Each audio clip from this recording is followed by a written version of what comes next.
Hello ವೀಕ್ಷಕರೇ, welcome to Harshita channel. ನಾನು ಹರ್ಷಿತಾ. ನನ್ನ ಮಗು ಫೋಟೋಶೂಟ್ ನೋಡ್ತಿದ್ದೀರಾ ಅಲ್ಲ, ಹೇಗೆ ಮಾಡೋದು ತಿಳ್ಕೊಬೇಕಾ? ಬನ್ನಿ ನೋಡೋಣ. ಮೊದಲಿಗೆ ಮ್ಯಾಟ್ ಆದಮೇಲೆ ಡಬಲ್ ಲೇಯರ್ ಬೆಡ್ಶೀಟ್ನ ಹಾಕ್ಕೊಂಡು ಕಂಫರ್ಟ್ ಝೋನ್ನ ಬೇಬಿಗೆ ನಾನು ಕ್ರಿಯೇಟ್ ಮಾಡಿದೆ. ಅದಾದಮೇಲೆ ವೈಟ್ ಕಲರ್ ಬೆಡ್ಶೀಟ್ ತೊಗೊಂಡು ಬ್ಯಾಕ್ಗ್ರೌಂಡ್ನ ಸೆಟ್ ಮಾಡಿದೆ. ವಿತೌಟ್ ರಿಂಕಲ್ ನಾನು ಅಡ್ಜಸ್ಟ್ ಮಾಡಿದ್ದೆ. ನೆಕ್ಸ್ಟ್ ಕ್ಲಾಕ್ನ ತೊಗೊಂಡೆ. ಕ್ಲಾಕ್ ಏನಪ್ಪ ಅಡುಗೆ ಮನೆಯಲ್ಲಿ ಅಂತ ಯೋಚನೆ ಮಾಡ್ತಿದ್ದೀರಾ? ಕ್ಲಾಕ್ ಇದ್ರೇ ಟೈಮ್ ಸರಿಯಾಗಿ ಅಡುಗೆ ಆದರೆ ಎಲ್ಲವೂ ಕೂಡ ಟೈಮ್ ಸರಿಯಾಗಿ ರೆಡಿ ಆಗುತ್ತೆ ಅಂತ. ನೆಕ್ಸ್ಟ್ ನನಗೆ ಆನ್ಲೈನ್ ಶಾಪ್ ಮಾಡಿದಾಗ ಬಂದಿದ್ದಂಥ 2 ಐಟಮ್ ಇತ್ತು, ಅದನ್ನು ನಾನಿಲ್ಲಿ ಸ್ಟೆಪ್ಸಾಗಿ ಯೂಸ್ ಮಾಡಿಕೊಂಡೆ. ನೆಕ್ಸ್ಟ್ ಕುಕ್ಕರ್ ಮತ್ತು ಕಿಚನ್ ಅಪ್ಲಯನ್ಸಸ್ನ ಒಂದೊಂದಾಗಿ ಜೋಡಿಸ್ತಾ ಹೋಗ್ತೀನಿ. ಅಡುಗೆ ಮನೆ ಅಂತ ಅನ್ನೋದು ನಮ್ಮ ದೇಹದಲ್ಲಿರುವಂಥ ನಮ್ಮ ಹೊಟ್ಟೆಯ ಭಾಗ ಇದ್ದಾಗೆ. ಹೌದು, ಅಡುಗೆ ಮನೆಯಿಂದ ಊಟ ಬಂದ್ರೇ ಹೊಟ್ಟೆ ತುಂಬುತ್ತೆ, ಬಟ್ ಹೊಟ್ಟೆ ತುಂಬಿದ್ರೇ ಮನುಷ್ಯ ಎಲ್ಲವನ್ನು ಮಾಡೋಕ್ಕೆ ಸಾಧ್ಯ. ಹಾಗಾಗಿ ನಮ್ಮ ದೇಹದಲ್ಲಿ ನಾವು ಹೊಟ್ಟೆ ಭಾಗಕ್ಕೆ ಎಷ್ಟು ಇಂಪಾರ್ಟೆನ್ಸ್ ಇರುತ್ತೋ ಮನೆಯಲ್ಲಿ ಅಡುಗೆ ಮನೆಗೂ ಕೂಡ ಅಷ್ಟೇ ಇಂಪಾರ್ಟೆನ್ಸ್ ಇರುತ್ತೆ. ಎಲ್ಲರ ಮನಸ್ಸು ದೇಹ ಎಲ್ಲವೂ ಖುಷಿಯಾಗಿರಬೇಕು ಅಂದರೆ ಅಡುಗೆ ಮನೆಯಿಂದ ಊಟ ರೆಡಿ ಆಗಬೇಕು.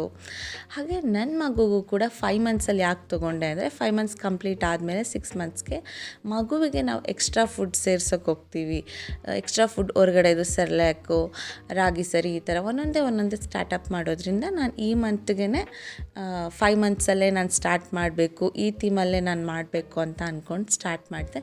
ನೋಡ್ತಿದ್ದೀರಲ್ಲ, ಮನೇಲಿದ್ದಂಥ ಅಮ್ಮ ಬಾಕ್ಸ್ಗಳೇನೇನಿತ್ತು, ಸಾಸಿವೆ ಡಬ್ಬ, ಕಾಫಿ ಪೌಡ್ರ್ ಡಬ್ಬ, ಅದನ್ನೆಲ್ಲ ಜೋಡಿಸ್ಕೊಂಡೆ. ಹಾಗೆ ವೆಜಿಟೇಬಲ್ ಕಟ್ಟರು ಮತ್ತು ಹಾಟ್ ಬಾಕ್ಸು, ಕುಕ್ಕರು, ಮತ್ತು ನೀರು ಕುಡಿಯೋದಕ್ಕೆ ಜಾಡು, ಗ್ಲಾಸು, ಹಾಗೂ ಟೀದೊಂದು ಸೆಟ್ಟು ಮತ್ತು ಜ್ಯೂಸ್ ಮೇಕರು, ಹಣ್ಣುಗಳು, ಇದನ್ನು ನಾನು ತೊಗೊಂಡೆ. ಅದಾದಮೇಲೆ ಸೌಟುಗಳು.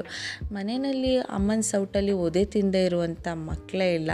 ಅಮ್ಮ ಒದೆ ಕೊಟ್ಟಿರ್ತಾರೆ ಸೌಟ್ನಲ್ಲಿ. ಹಾಗೆ ನಮ್ಮ ಬಾಲ್ಯದಲ್ಲಿ ತುಂಬ ಕುರ್ಕು ಮುರುಕು, ಬೆಣ್ಣೆ ಮುರುಕು, ಈ ಥರ ಒಳ್ಳೊಳ್ಳೆ ಸ್ವಲ್ಪ ತಕ್ಕ ಮಟ್ಟಿಗೆ ಹೆಲ್ತಿ ಫುಡ್ಸ್ನ ತಿಂತಿದ್ವಿ. ಈಗೆಲ್ಲ ನಮ್ಮ ಮಕ್ಕಳಿಗೆ, ನೆಕ್ಸ್ಟ್ ಜನ್ರೇಷನ್ಗೆ ಪಿಜ್ಜಾ, ಬರ್ಗರ್ ಅಂತ ಹೇಳಿ ಫಾಸ್ಟ್ ಫುಡ್, ಜಂಕ್ ಫುಡ್ಗಳು ತುಂಬ ಆಗ್ತಾಯಿದೆ. ಇದನ್ನೆಲ್ಲ ಅವಾಯ್ಡ್ ಮಾಡಬೇಕು. ಅಮ್ಮ ಮಾಡಿದಂಥ ಊಟಗಳು, ಕೈ ತುತ್ತೂಟ, ಇದನ್ನೆಲ್ಲ ಮಕ್ಕಳಿಗೆ ತಿನ್ನಿಸೋದ್ರಿಂದ ಅವರು ದಷ್ಟಪುಷ್ಟವಾಗಿ ಹಾಗೂ ಶಕ್ತಿಯುತವಾಗಿ ಕೂಡ ಬೆಳೀತಾರೆ. ನೋಡ್ತಿದ್ರಲ್ಲ ವೀಕ್ಷಕರೇ, ಎಷ್ಟು ಚೆನ್ನಾಗಿ ಅಡುಗೆ ಮನೆನ ನಾನಿಲ್ಲಿ ಅಲೈನ್ ಮಾಡಿಕೊಂಡೆ, ಜೋಡಿಸ್ಕೊಂಡೆ ಅಂತ ಹೇಳಿ.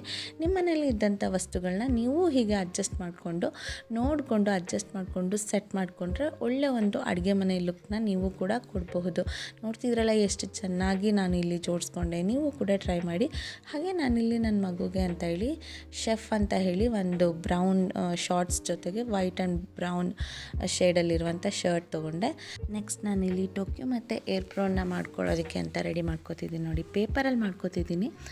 ನೀವು ಕೂಡ ನಿಮ್ಮ ಮನೇಲಿದ್ದಂಥ ಪೇಪರ್ನ ನೀವು ಕೂಡ ಯೂಸ್ ಮಾಡ್ಕೊಂಡು ಮಾಡ್ಬೋದು. ನಾನಿಲ್ಲಿ A4 ಶೀಟ್ ತೊಗೊಂಡು ಅದಕ್ಕೆ ಒಂದು ಸೈಡಲ್ಲಿ ಗಮನ ಹಾಕಿ, ನೆಕ್ಸ್ಟ್ ಅದನ್ನು ಸರ್ಕಲ್ ಶೇಪಲ್ಲಿ ಬೆಂಡ್ ಮಾಡಿಕೊಂಡು ಅದನ್ನು ಒಂದು ಶೀಟ್ ಎಡ್ಜ್ನ ಇನ್ನೊಂದು ಶೀಟ್ ಎಡ್ಜ್ ಒಳಗಡೆ ಹೋಗೋ ರೀತಿ ಮಾಡ್ಕೊತೀನಿ.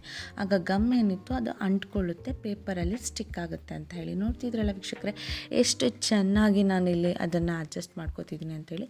ಹೀಗೆ ಮಾಡ್ಕೊಂಡಾದ್ಮೇಲೆ ಅದನ್ನು ಸರ್ಕಲ್ ಶೇಪಿಗೆ ಮಾಡಿ ಮೇಲ್ಗಡೆ ಅಂದರೆ ಎಡ್ಜ್ ಪಾಯಿಂಟ್ ಅಲ್ಲದೆ ಮಿಡಲ್ ಪಾಯಿಂಟ್ ಏನಿತ್ತು ಆ ಕಡೆಯಿಂದ ನಾನು ಸೀಸರ್ನಲ್ಲಿ ಕಟ್ ಮಾಡ್ತಾ ಹೋಗ್ತೀನಿ. 1 ಇಂಚಷ್ಟು ಡಿಸ್ಟೆನ್ಸಲ್ಲಿ ನೀವು ಕಟ್ ಮಾಡಿದ್ರೆ ಸಾಕು. ಅದಾದಮೇಲೆ ನೋಡ್ತಿದ್ದೀರಲ್ಲ, ಈ ರೀತಿ ಬೆಂಡ್ ಮಾಡ್ಕೊತಿದ್ದೀನಿ. ಯಾಕೆ ಅಂದರೆ ಅದು ನಾವು ಕಟ್ ಮಾಡಬೇಕಾದ್ರೆ ಸ್ಟಿಫ್ ಆಗಿರುತ್ತಲ್ಲ, ಅದು ಸ್ವಲ್ಪ ಫ್ರೀ ಆಗಲಿ ಅಂತ ಹೇಳಿ. ಅದಾದಮೇಲೆ ನಾನು ಎಮ್ ಅಂತ ಬರ್ಕೋತಿದ್ದೀನಿ, ಮಾಸ್ಟರ್ ಅನ್ವಿತ್ ಅಂತ ಹೇಳಿ. ನೋಡ್ತಿದ್ದೀರಲ್ಲ ಎಷ್ಟು ಚೆನ್ನಾಗಿ ಬಂತು. ನಮ್ಮ ಮಗುವಿನ ಒಂದು ಟೋಕಿಯೋ ಅಂತ ಹೇಳ್ತೀನಿ, ನೋಡಿದ್ರ. ನೆಕ್ಸ್ಟ್ ಏಪ್ರೋನ್ನ ನಾನಿಲ್ಲಿ ಹೇಗೆ ಮಾಡ್ಕೊಳ್ಳೋದು ಅಂತ ತೋರಿಸ್ತಿದ್ದೀನಿ. ಪೇಪರ್ ಅಥವಾ ನೀವು ಬಟ್ಟೆನೂ ಬೇಕಾದರೆ ತೊಗೋಬೋದು. ಈ ರೀತಿ ಒಂದು ಡಯಾಗ್ರಾಮ್ನ ಬರ್ಕೊಂಡು ಆ ಪಾರ್ಟ್ನ ನೀಟಾಗಿ ಸ್ಲೀವ್ಸ್ ಮತ್ತು ನೆಕ್ ಬರೋ ರೀತಿ ಆ ಪಾರ್ಟ್ನ ಕಟ್ ಮಾಡಿದ್ರೆ ಈ ರೀತಿ ಆಗುತ್ತೆ. ನೀವು ಬಟ್ಟೆ ಯೂಸ್ ಮಾಡೋದಾದರೆ ಮನೆಯಲ್ಲಿ ಫ್ಯಾಬ್ರಿಕ್ ಗಮ್ನ ಯೂಸ್ ಮಾಡಿದರೆ ಬಟ್ಟೆ ಕೂಡ ಅಂಟ್ಕೊಳ್ಳುತ್ತೆ. ನಾನು ಮಾಡಿದಾಗ ಫ್ಯಾಬ್ರಿಕ್ ಗಮ್ನ ಯೂಸ್ ಮಾಡಿ ಬಟ್ಟೆಲಿ ಕಟ್ ಮಾಡಿದ್ದೆ. ಈಗ ತೋರಿಸೋದಕ್ಕೆ ಪೇಪರ್ನಲ್ಲೇ ಮಾಡ್ತಿದ್ದೀನಿ. ನೋಡ್ತಿದ್ರಲ್ಲ ವೀಕ್ಷಕರೇ, ಎಷ್ಟು ನೀಟಾಗಿ ಮಾಡ್ಕೋಬೋದು ಅಂತ. ಮನೆಯಲ್ಲೇ ಸಡನ್ನಾಗಿ ನೀವು ಮಾಡಬೇಕು ಅಂತಂದ್ರೂ ಕೂಡ ಮಾಡ್ಕೋಬೋದು. ತುಂಬ ನೀಟಾಗೂ ಬರುತ್ತೆ, ಫೋಟೋಸ್ಗೂ ಚೆನ್ನಾಗಿರುತ್ತೆ, ನಿಮಗೂ ತುಂಬ ಎಕ್ಸ್ಪೆನ್ಸಸ್ ಅನ್ನಲ್ಲ. ಇದನ್ನೆಲ್ಲ ಆನ್ಲೈನಲ್ಲಿ ತರಿಸಿದ್ರೂ ನೀವು ಮಾರ್ಕೆಟ್ಗೆ ಹೋಗಿ ತೊಗೊಂಡ್ರೂ ದುಬಾರಿ ಅನಿಸುತ್ತೆ. ಬಟ್ ಮನೆಯಲ್ಲೇ ಮಾಡ್ಕೊಳ್ಳೋದು ತುಂಬ ಚೆನ್ನಾಗಿರುತ್ತೆ, ನಿಮಗೂ ಕೂಡ ಖುಷಿ ಕೊಡುತ್ತೆ. ಇದು ನನಗೂ ತುಂಬಾ ಖುಷಿ ಕೊಡ್ತು. ಎಲ್ಲವೂ ಸಿದ್ಧವಾಯಿತು. ನೆಕ್ಸ್ಟು ನಾನು ಅದನ್ನು ಕೂಡ ಇಲ್ಲಿ ಫೋಟೋಸ್ನಲ್ಲಿ ನೋಡ್ತಿರ್ಬೋದು ಹೇಗೆ ಇಟ್ಕೊಂಡೆ ಅಂತ ಹೇಳಿ. ನೋಡ್ತಿದ್ರಲ್ಲ, ನೆಕ್ಸ್ಟು ಶೂಸ್ ಕೂಡ ಸೆಲೆಕ್ಟ್ ಮಾಡ್ಕೊಂಡಿದ್ದೆ ನಾನು. ಆ ಶೂಸ್ನು ಕೂಡ ನಾನಿಲ್ಲಿ ತೊಗೋತಿದ್ದೀನಿ. ಹಾಗೆ ನೆಕ್ಸ್ಟ್ ನನ್ನ ಮಗುಗೆ 5 ಮಂತ್ಸ್ ಕಂಪ್ಲೀಟ್ ಆಗಿದ್ದರಿಂದ ಅದನ್ನು ಕೂಡ ಬರೀಬೇಕು ಅಂತ ಹೇಳಿಕೊಂಡು our little chef Manvith is now 5 months old ಅಂತ ನಾನು ಬರ್ಕೊಂಡೆ.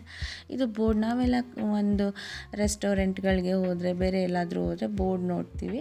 ಹಾಗಾಗಿ ನನಗೆ ಅದು ಒಂದು ಐಡಿಯಾ ಬಂತು, ನಾನು ಕೂಡ ಬೋರ್ಡ್ನ ಬರೆದು ಇಡಬೇಕು ಅಂತ. ಮನೇಲಿ ಇದ್ದಂಥ ಒಂದು ಸ್ಲೇಟ್ ಏನಿತ್ತು ಅದ್ರ ಮೇಲೆ ಚಾಪಿಸ್ನಲ್ಲೇ ಬರೆದು ಆ ಬೋರ್ಡ್ ಮೇಲೆ ಇಟ್ಟಿದೆ. ತುಂಬ ಚೆನ್ನಾಗೂ ಕಾಣಿಸ್ತಿತ್ತು ಹಾಗೂ ಕ್ಯೂಟ್ ಅಂತ ಅನ್ನಿಸ್ತು. ಇಟ್ಸ್ ಗುಡ್ ಅಂತ ನನಗೆ ಅನ್ನಿಸ್ತು. ನಿಮಗೂ ಇಷ್ಟ ಇದ್ದರೆ ನೀವು ಕೂಡ ಮಾಡಿ ಹಾಗೂ ಅಲ್ಲಿ ಇಟ್ಕೊಳ್ಳಿ. ತುಂಬ ಚೆನ್ನಾಗಿ ಕಾಣಿಸ್ತಿತ್ತು ಕೂಡ. ಮೇಲ್ಗಡೆಯಿಂದ ವ್ಯೂ ಮಾಡಿದ್ರೆ ಫೋಟೋಸ್ಗೆ ಎಷ್ಟು ಚೆನ್ನಾಗಿ ಬರ್ತಿದೆ ನೋಡಿ. ನಿಮ್ಮ ಮನೇಲಿದ್ದಂಥ ವೆಜಿಟೇಬಲ್ಸ್ನ ಕೂಡ ನೀವು ಪುಟ್ಟಿನಲ್ಲಿ ಹಾಕಿ ಇಟ್ಕೋಬೋದು. ನಾನು ಕೂಡ ಆ್ಯಡ್ ಮಾಡ್ಕೊಂಡಿದ್ದೆ. ನನ್ನ ಮಗುವಿನ ಫೋಟೋ ಎಷ್ಟು ಕ್ಯೂಟಾಗಿದ್ದಾನೆ ನೋಡಿ. ಇಷ್ಟ ಆಯಿತು ಅಂತ ಅನ್ಕೋತೀನಿ. ಲೈಕ್ ಮಾಡಿ, ಶೇರ್ ಮಾಡಿ ಹಾಗೂ ಇನ್ನಷ್ಟು ವೀಡಿಯೋಗಳನ್ನ ನೋಡ್ತಾ ಬನ್ನಿ. ಸಬ್ಸ್ಕ್ರೈಬ್ ಮಾಡಿ. Thank you.